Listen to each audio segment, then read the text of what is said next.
On the 24th of February, a full-scale war was launched by the President of Russian Federation on Ukraine. I'm a Ukrainian citizen, but I'm also a resident in Jamaica, and this channel is about Jamaica. So here comes an update, the current situation with Jamaican students in Ukraine. A few months ago, I had an interview on my channel with Owen and Tarek, where they shared some experience about their life in Ukraine. So of course, when Russia invaded Ukraine, I contacted Owen. It turned out they were still in Ukraine, but they got on a bus going from Kharkiv to Lviv.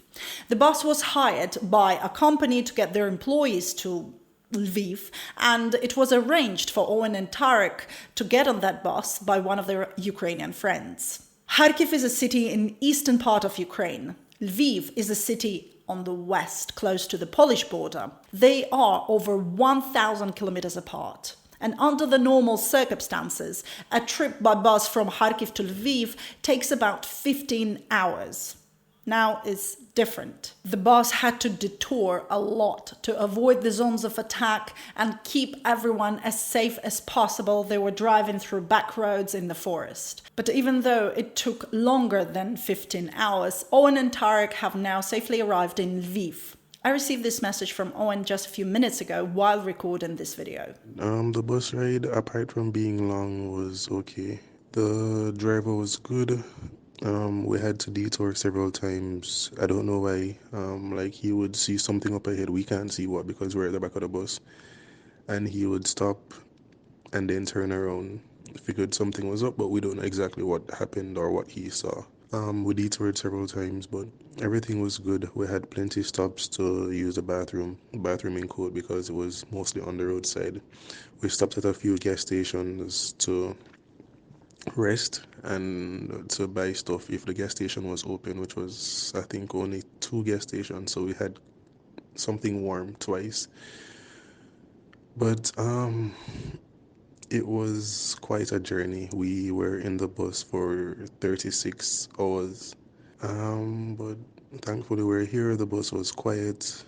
Nobody bothered anyone. That's it. We got here safe, and that's the most important thing.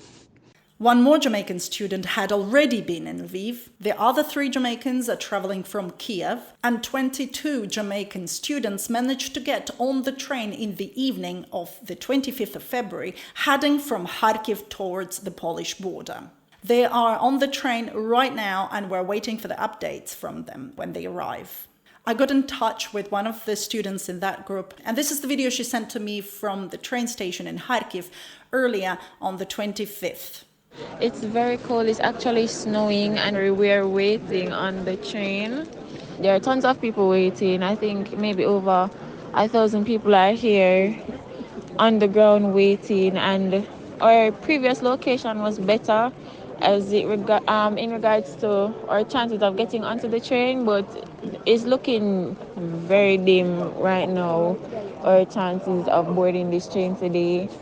We're still somewhat hopeful, but we're still uncertain, and that's what's been happening. As we spoke, they heard the train coming to the platform. However, a few minutes later, there was a warning about the upcoming attack in Kharkiv, and they also heard an explosion and went to the nearest proper shelter. The armed forces of Ukraine held the defense in Kharkiv, but by the time that attack was over, the original train they were planning to board had already gone. By the evening, they managed to get on a different train and head towards the west.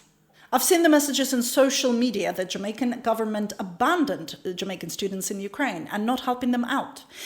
This is false. The Ministry of Foreign Affairs and Foreign Trade in Jamaica released a statement over a month ago telling Jamaican students to be prepared to leave on a short notice. Now they're doing everything possible to evacuate them from Ukraine. They contacted the Ministry of Foreign Affairs of Poland to allow the entrance to Poland for Jamaican nationals.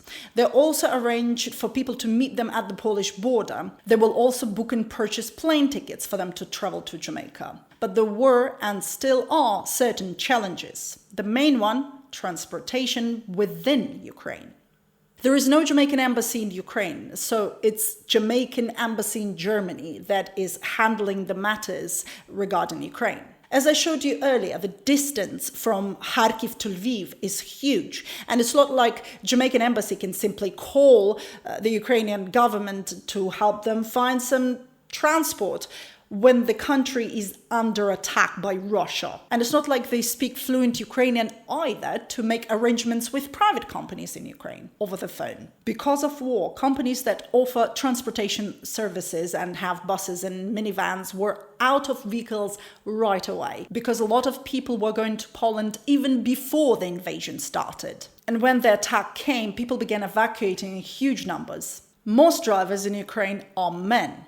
And most men are mobilized, so there are hardly any drivers who can keep taking people to the west of Ukraine. And the most important part, there is a limit on how much fuel each driver can get.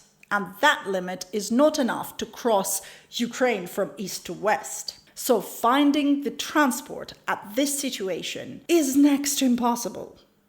And I know that because we've tried it.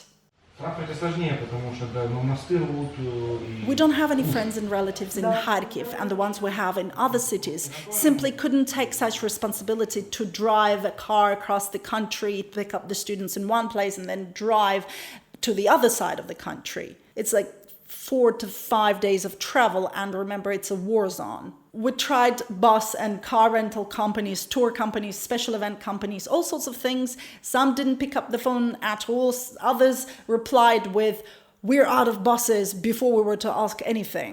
We also tried different organizations like Red Cross, all sorts of Ukrainian ones. Then I thought, hey, why not try trucks? You know, the ones that deliver food and goods. So I called many. The ones that replied were either on the road or couldn't help regardless the money offered. We even tried funeral homes.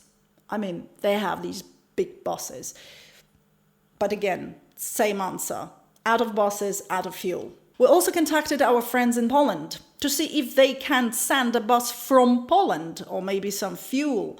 And theoretically, maybe this could have worked. But again, would have taken forever. And that's when I got the message that the 22 Jamaicans got on the train. It wasn't easy for them because trains kept being cancelled, and that's why we were trying to find the alternatives. But they did it anyway, they managed to get in, and I hope they're going to tell us more when they arrive in Jamaica.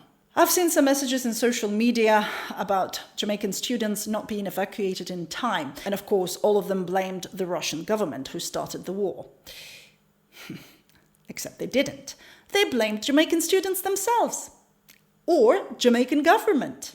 Some even blamed me for making a live stream 2 weeks earlier talking about what I called media hysteria and encouraging people not to panic, instead of encouraging people to leave Ukraine now. As we know today, Western media was right. I was wrong. In fact, almost all Ukrainians and Russians were wrong, because when you hear for 7 years, like all the time, that Putin is about to invade Ukraine and then he doesn't, you just don't take another warning as seriously as you should. And the other thing, political scientists, analysts couldn't predict that Russian invasion would happen at such a scale. Yes, it was one of the scenarios, but it was so unrealistic. And a lot of people, both in Ukraine and Russia, still cannot believe this is happening. So how could Jamaican students predict this future? They couldn't just leave university and then nothing happened and they would have been expelled. It seems unimportant now, but our today's world didn't exist a few days ago. And also Jamaican students did prepare, but it's not like you can just get on a flight from Ukraine to Jamaica on any day. You have to book it in like a week or 2 weeks in advance. I know that Owen had a flight booked for the 24th of February and was ready to go, but it was the day the war began and all flights got cancelled.